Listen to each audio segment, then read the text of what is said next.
Assalamualaikum warahmatullahi wabarakatuh.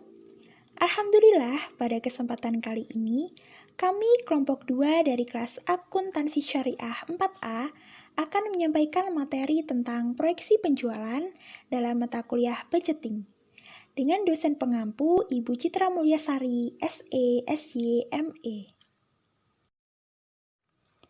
Namun, sebelumnya izinkan saya untuk memperkenalkan anggota dari kelompok 2. Yang pertama ada Siti Solikah dengan saya sendiri. Yang kedua Irma Zulaikah dan yang ketiga Nadiah Latifah Putri. Adapun pokok pembahasan dalam materi ini. Yang pertama, pengertian proyeksi penjualan, kedua analisis tren dan yang ketiga analisis regresi. Pengertian proyeksi penjualan. Proyeksi atau peramalan penjualan adalah suatu aktivitas yang makin penting dan merupakan suatu faktor yang harus diperhatikan dalam perencanaan perusahaan. Ramalan penjualan bukan hanya merupakan sebuah perkiraan tentang penjualan, tetapi merupakan tindakan penyesuaian kesempatan, yakni permintaan aktual dan potensial dengan usaha-usaha pemasaran yang diperlukan, agar tujuan dapat diperoleh suatu manfaat daripadanya. Jadi, proyeksi atau ramalan penjualan adalah suatu perkiraan tentang penjualan selama periode masa yang akan datang yang ditetapkan perkiraan mana dikaitkan dengan sebuah rencana pemasaran yang disusulkan dan yang berisikan sejumlah kekuatan-kekuatan yang tidak dikuasai serta kekuatan-kekuatan kompetitif.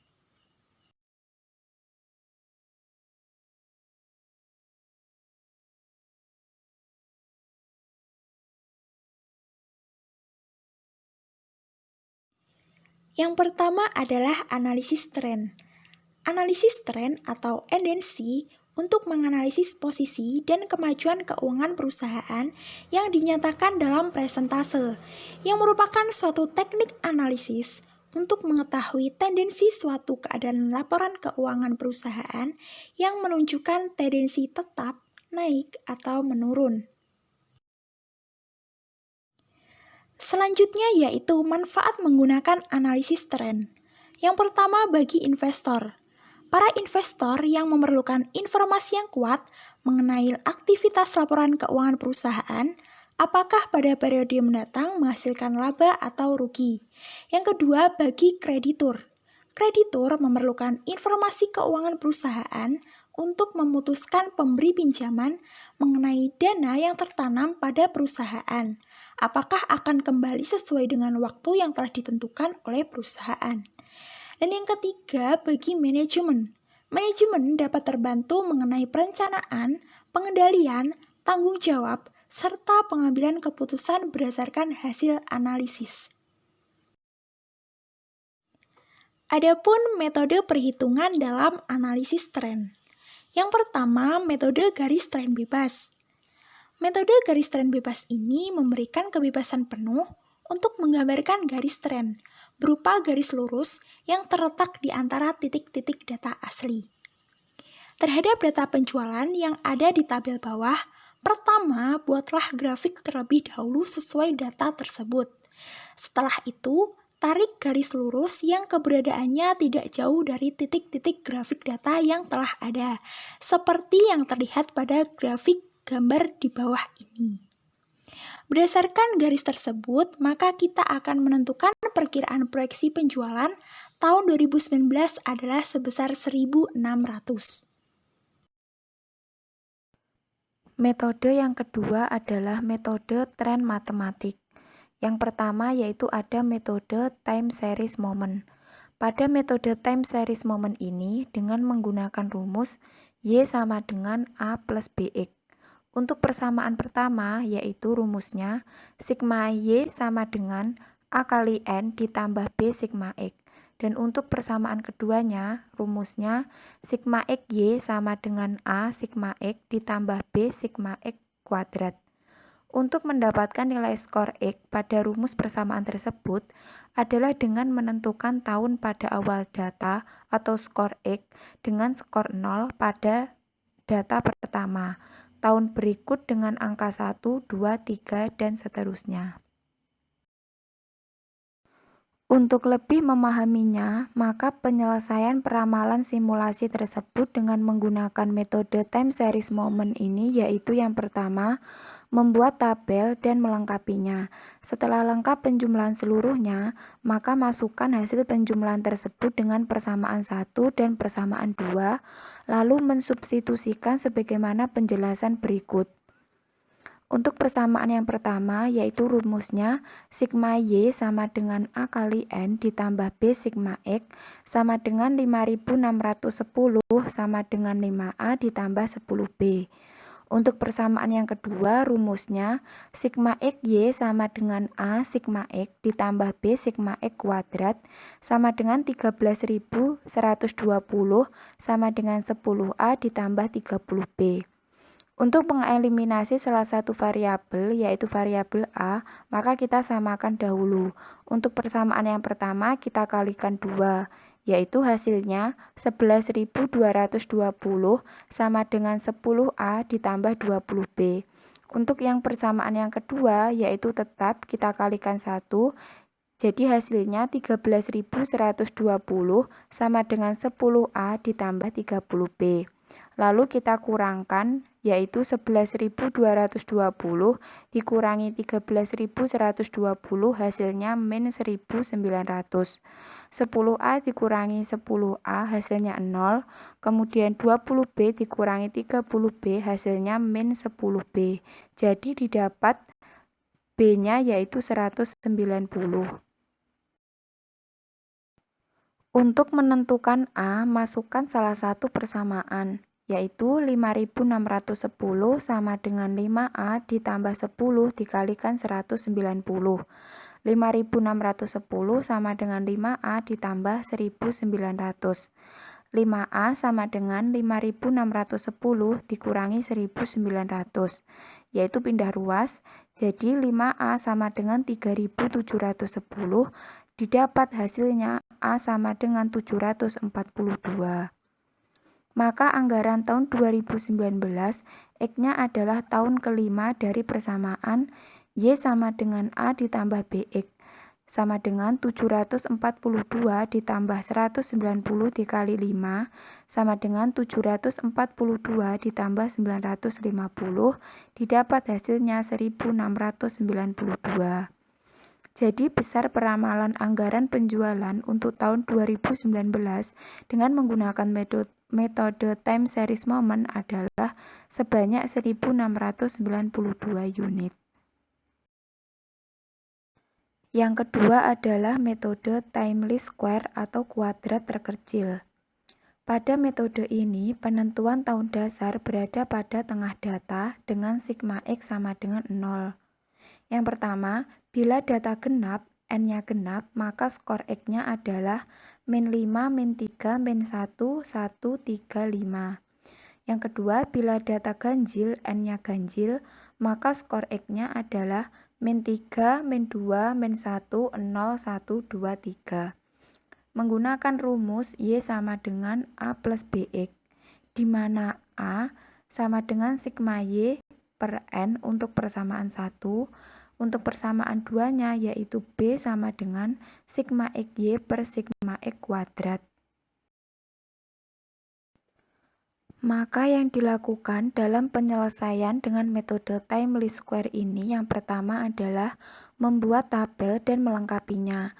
Setelah lengkap penjumlahan seluruhnya, maka masukkan hasil penjumlahan tersebut dengan persamaan 1 dan persamaan 2, lalu masukkan ke dalam rumus Y sama dengan A plus BX. Sebagaimana penjelasan berikut. Untuk persamaan yang pertama, yaitu A sama dengan sigma Y per N sama dengan 5610 per 5 sama dengan 1122. Untuk persamaan yang kedua, yaitu B sama dengan sigma XY per sigma X kuadrat sama dengan 1900 per 10 sama dengan 190. Sehingga persamaannya yaitu Y sama dengan A plus BX, Y sama dengan 1122 ditambah 190X. Maka peramalan anggaran tahun 2019 nilai X-nya adalah 3. Di sini juga dapat menentukan anggaran tahun 2020 dengan nilai X-nya 4. Besar anggaran tahun 2019 yaitu Y sama dengan 1122 ditambah 190 X. Y sama dengan 1122 ditambah 190 kalikan 3. Y sama dengan 1122 ditambah 570, Y sama dengan 1692. Jadi, besar peramalan anggaran penjualan untuk tahun 2019 dengan menggunakan metode time least square adalah sebanyak 1692 unit. Yang ketiga adalah metode semi average atau setengah rata-rata. Metode ini membagi data menjadi dua kelompok untuk dimasukkan ke dalam kolom X, yaitu menggunakan rumus Y sama dengan A plus BX, di mana A-nya rata-rata kelompok 1 dan B-nya adalah rata-rata kelompok 2 dikurangi rata-rata kelompok 1 per N. N di sini yaitu jumlah tahun dalam kelompok 1 atau kelompok 2, dan untuk X-nya yaitu jumlah tahun dihitung dari periode dasar. Dalam pemberian skor X untuk metode semi average ini, yang menjadi acuan adalah kelompok pertama, jumlahnya harus 0. Yang menjadi catatan untuk mendapatkan jumlah 0 tersebut, yaitu apabila data pembagian kelompok X ganjil, maka melibatkan angka 0 di tengah kelompok pertama. Skornya min 3, min 2, min 1, 0, 1, 2, 3, dan seterusnya. Dan apabila data pembagian kelompok X genap, maka tidak melibatkan angka 0, tetapi melibatkan angka ganjil.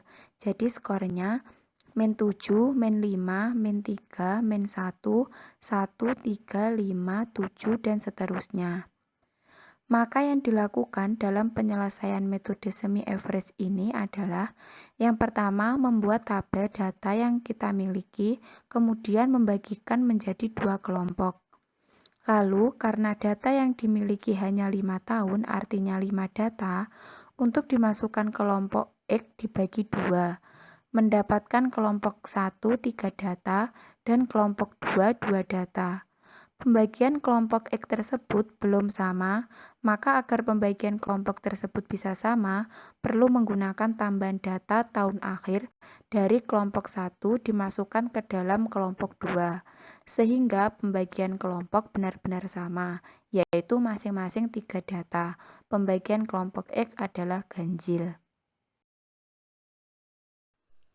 Karena pembagian kelompok sudah sama, menghasilkan pembagian kelompok X adalah ganjil atau 3 data.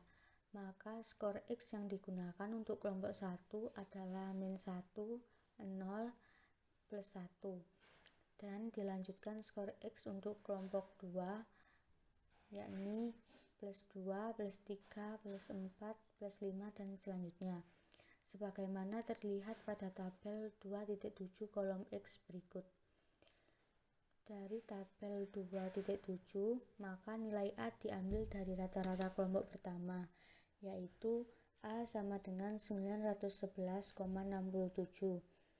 dan nilai B sama dengan 1305 kurangi 911,67 per 3, sama dengan 393,33 per 3, sama dengan 131,11, sehingga persamaannya adalah Y sama dengan A ditambah BX. Y sama dengan 911,67 ditambah 131,11X. Maka peramalan anggaran tahun 2019 nilai X adalah 5. Dan juga dapat menentukan anggaran tahun 2020 dengan nilai X sama dengan 6.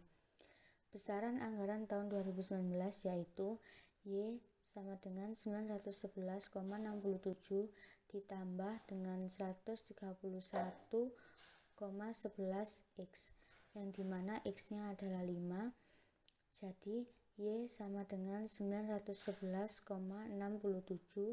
ditambah 655,55 yang hasilnya adalah 1567,22. Jadi besaran anggaran penjualan untuk tahun 2019 dengan menggunakan metode semi average adalah sebesar 1567,22 unit. Jika data yang kita miliki adalah berjumlah genap, seperti data yang tertera pada tabel di bawah ini, dan diminta untuk menentukan anggaran penjualan tahun 2020 dengan menggunakan metode semi average, maka penyelesaiannya hampir sama dengan penyelesaian sebelumnya. Hanya saja tidak perlu menambahkan data lagi pada kelompok 2, karena data yang dimiliki sudah genap, tetapi data pembagi masih sama, yaitu 3 atau ganjil. Dari tabel di samping, A sama dengan 911,67, B sama dengan 1528,67 dikurangi 911,67 per 3 sama dengan 617 per 3 sama dengan 205,67. Sehingga persamaannya adalah Y sama dengan 911,67 ditambah dengan 205,67 X. Maka peramalan anggota tahun 2020 Y sama dengan 911,67 ditambah dengan 205,67 yang dimana X-nya adalah 5. Y sama dengan 911,67 ditambah dengan 1028,35, maka hasilnya adalah 1940,2. Jadi besar anggaran penjualan tahun 2020 adalah sebanyak 1940 unit. Yang kedua adalah analisis regresi. Pada metode ini, ramalan disusun atas dasar pola hubungan data yang relevan di masa lalu. Ada 3 kondisi untuk dapat mempergunakan metode regresi ini, yaitu 1. Adanya informasi tentang keadaan yang lalu. 2. Informasi tersebut dapat dikuantifikasikan dalam bentuk kata.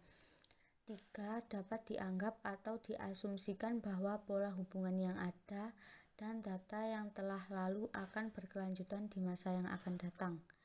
Pada metode regresi, umumnya variabel yang diramalkan seperti penjualan atau permintaan suatu produk dinyatakan sebagai variabel yang dicari. Variabel ini dipengaruhi besarnya oleh variabel bebas. Hubungan antara variabel-variabel bebas dengan variabel yang dicari adalah merupakan fungsi. Pola yang ditunjukkan dengan analisa regresi yang sederhana mengasumsikan bahwa hubungan di antara dua variabel dapat dinyatakan dengan suatu garis lurus. Notasi regresi sederhana yang merupakan pola garis lurus itu dinyatakan sebagai berikut. Y sama dengan A plus BX, di mana Y adalah variabel yang diramalkan, X adalah variabel waktu, serta A dan B adalah parameter atau koefisien regresi. Untuk mencari garis lurus tersebut, kita perlu mencari besaran A dan B. Besaran tersebut merupakan nilai konstan yang tidak akan berubah di dalam penganalisaan yang dilakukan. Artinya, bila diperoleh nilai atau besaran A dan B, maka untuk setiap nilai X atau variabel waktu akan dapat diperoleh besaran Y. Pada prinsipnya, teknik dan metode yang ada mendasarkan proses analisanya pada usaha untuk mendapatkan suatu garis lurus yang tepat melalui atau mendekati titik-titik yang berserakan dari data observasi. Garis tersebut dinyatakan sebagai berikut. Y aksen sama dengan A ditambah BX.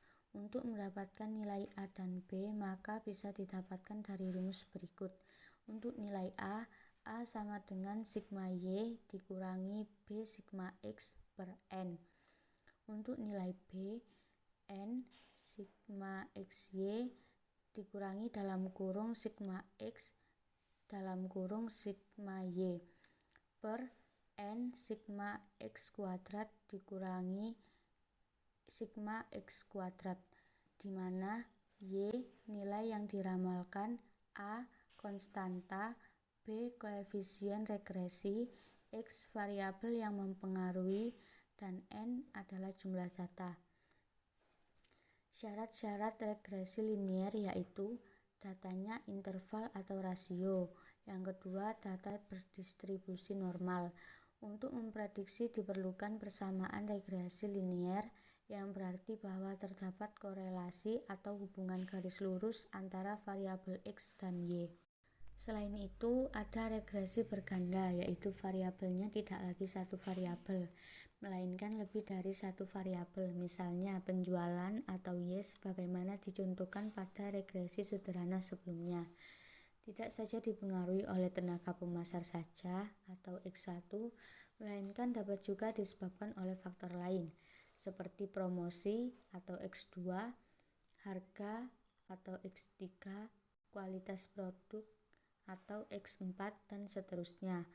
Penyelesaian regresi berganda sedikit lebih rumit dibandingkan dengan penyelesaian regresi sederhana, sehingga persamaan regresi berganda akan menjadi Y sama dengan A ditambah B X1 ditambah C X2 ditambah D X3, dan seterusnya.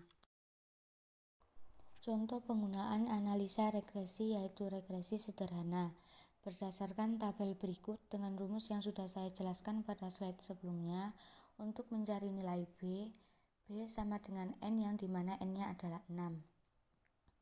Sigma XY 3028.907 dikurangi dengan sigma X 249 dalam kurung sigma Y 7321 per N-nya adalah 6. Sigma X kuadrat 11.315 dikurangi dengan sigma X kuadrat 249 kuadrat sama dengan 1.973 dikurangi 1.822.929 per 67.890 dikurangi 62.001 sama dengan 150.513 per 5.889 yang hasilnya adalah 25,56. Untuk mencari nilai A sama dengan sigma Y 7321 dikurangi dengan B-nya 25,56, sigma X 24,9 per N, yang N-nya adalah 6, sama dengan 7321 dikurangi 6364,44 per 6 sama dengan 956,56 per 6 sama dengan 159,43. Jadi persamaan regresinya yaitu Y sama dengan A ditambah BX sama dengan 159,43 ditambah 25,56X. Artinya X adalah identik dengan jumlah tenaga pemasar. Apabila tenaga pemasar naik 1 orang, jumlah penjualan akan meningkat 25,56 unit, sehingga total penjualan menjadi 184,99 unit. Berdasarkan persamaan regresi sederhana tersebut dapat meramal atau memprediksikan baik terhadap penjualan tahun mendatang maupun terhadap jumlah tenaga pemasar di tahun mendatang. Sekian materi yang dapat kami sampaikan. Ada kurang lebihnya kami mohon maaf yang sebesar-besarnya. Wabillahi taufik wal hidayah. Wassalamualaikum warahmatullahi wabarakatuh.